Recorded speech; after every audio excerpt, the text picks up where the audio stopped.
पंचवीस फेब्रुवारी रोजी पहाटेच्या 5:30च्या सुमारास पुण्यातील स्वारगेट बस स्थानकावर एक 26 वर्षीय तरुणी फलटणला जाण्यासाठी निघालेली होती।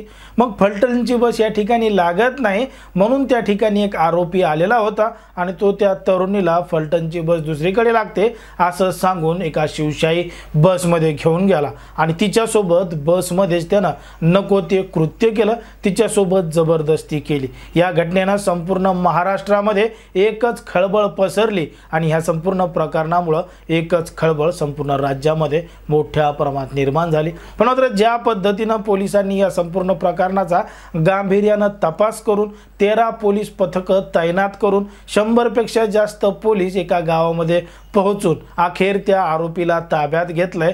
त्याच्यावर कायदेशीर कारवाई सुरू असताना त्याची चौकशी सुरू असताना त्याने एक मोठा खुलासा केलेला आहे आणि त्या खुलाशामध्ये त्याने सांगितलंय की त्यानं बलात्कार केलेला नाही, ते सगळं सहमतीनं झालेलं आहे। नेमकं काय आहे संपूर्ण प्रकरण, कशी घडली ही घटना हे आपल्याला अगदी सविस्तरपणे बघायचंय। पण जर तुम्ही अजूनही आपलं चॅनल सबस्क्राइब केलं नसेल तर लगेच सबस्क्राइब करून घ्या आणि बाजूला असणाऱ्या बेल नोटिफिकेशनला सुद्धा ऑन करायला विसरू नका। आता ही जी संपूर्ण घडलेली घटना आहे ती घडली आहे 25 फेब्रुवारी 2025 रोजी पहाटे 5:30च्या सुमारास पुण्यातील स्वारगेट बस स्थानकावर। त्या ठिकाणी एक 26 वर्षीय तरुणी ही फलटणला जाण्यासाठी निघालेली होती, बस स्टँडवर बसलेली होती। मग बस स्टँडवर बसलेली असताना त्या ठिकाणी आरोपी दत्तात्रय गाडे हा त्या ठिकाणी आला। त्या तरुणीला त्यानं सांगितलं, विचारलं कुठं जायचंय काय जायचंय, तेव्हा त्या तरुणीने सांगितलं की तिला फलटणला जायचंय। मग फलटणला जाणारी बस या ठिकाणी लागत नाही, दुसरीकडे लागते असं त्या आरोपीनं त्या तरुणीला सांगितलेलं होतं। पण मात्र तरुणीने सांगितलं की मी नेहमी जाते, मला माहिती आहे बस याच ठिकाणी लागते। तेव्हा आरोपीनं तिला विश्वासात घेतलं, नाही ताई असं म्हणून तिला ताई म्हणून या ठिकाणी बस लागत नाही, बस दुसऱ्या ठिकाणी थांबलेली आहे असं सांगून तो त्या तरुणीला घेऊन त्या शिवशाही बसकडे गेला। बसमध्ये अंधार होता, अंधार असताना त्यानं तिला टॉर्च लावायला सांगितलं आणि ती आतमध्ये गेल्यानंतर तो सुद्धा आतमध्ये गेला आणि आतमध्ये गेल्यानंतर त्या तरुणीबरोबर त्यानं नको ते कृत्य केलं, तिच्यासोबत जबरदस्ती केली आणि जबरदस्ती करत असताना तिचं तोंड दाबलं, तिचा गळा दाबला आणि तिला जीवे मारण्याची धमकी देत तिच्यासोबत अशा पद्धतीचं कृत्य केलं। आता हा सगळं कृत्य केल्यानंतर तो त्या बसमधून निघून गेला आणि फरार झाला, पसार झाला।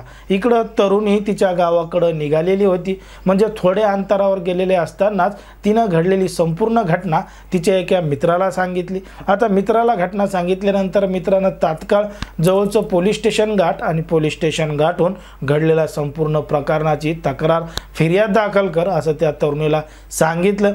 तरुणाने मित्राचं ऐकलं आणि तात्काळ स्वारगेटचं पोलीस स्टेशन गाठलं आणि रीतसर फिर्याद दाखल केली। आता फिर्याद दाखल होताच पोलिसांनी या संपूर्ण प्रकरणाची गांभीर्यानं दखल घेतली आणि दखल घेऊन स्वारगेट बस स्टँडवर लावलेले जे CCTV कॅमेरे आहेत या CCTV कॅमेऱ्याची तपासणी केली। जेव्हा तपासणी केली तेव्हा त्या CCTV कॅमेऱ्यामध्ये दिसत होतं की अगोदर तो त्या तरुणीला बोलत होता आणि बोलत बोलत घेऊन तो तिला त्या बसमध्ये घेऊन गेला।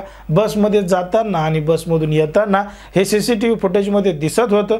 पण मात्र त्यानंतर तो कुठं गेला काय गेला याचा तपास जेव्हा पोलिसांनी केला तेव्हा पोलिसांना समजलं की तो पुणे जिल्ह्यातीलच एका गुणाट गावामध्ये आहे। मग गुणाट गावामध्ये गेल्यानंतर त्याचा तपास केल्यानंतर तो गावामध्ये सुद्धा सापडलेला नाही, कारण की तो शेतामध्ये झोपत होता, इकडून तिकडून असं फिरत होता।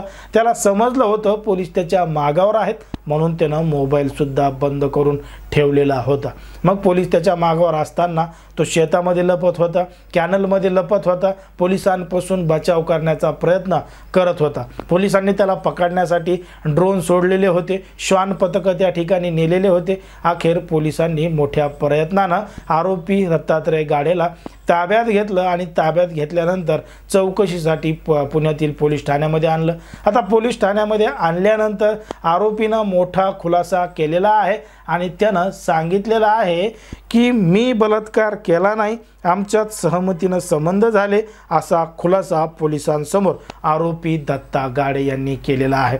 आता या संपूर्ण प्रकरणामध्ये नवराष्ट्र या पोर्टलनं बातमी प्रसारित केली आहे आणि त्यामध्ये सांगण्यात आलेलं आहे मिळालेल्या माहितीनुसार आरोपी दत्ता गाढेनं पोलीस कोठडीत टाहो फोडला.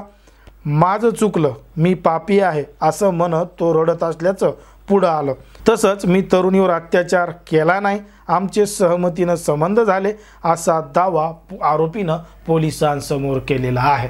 आता आरोपीनं ज्या पद्धतीनं पोलिसांसमोर दावा केलाय, आता तो खरं बोलतोय खोटं बोलतोय या संपूर्ण प्रकरणाचा तपास पोलीस करणार आहेत. पण मात्र ज्या पद्धतीनं त्यांच्या सहमतीनं हे सगळं घडलं असतं तर त्या तरुणीने तक्रार का दाखल केली असती, हा गावाकडे जाऊन लपून का बसला असता, पोलिसांना 70 तास त्याचा शोध का घ्यावा लागला, त्यानं त्याचा मोबाईल बंद करून का ठेवला, त्यानं पोलिसांना चुकवण्याचा प्रयत्न का केला, असे वेगवेगळे प्रश्न या ठिकाणी निर्माण होत आहेत. आता ज्या पद्धतीनं आरोपीनं असा खुलासा केला त्याच्यावर तुम्हाला काय वाटतं हे अगदी स्पष्टपणे कमेंटमध्ये सांगा. आणि अशाच पद्धतीचे नवनवीन व्हिडिओ पाहण्यासाठी आपल्या चॅनलला लगेच सबस्क्राईब करा.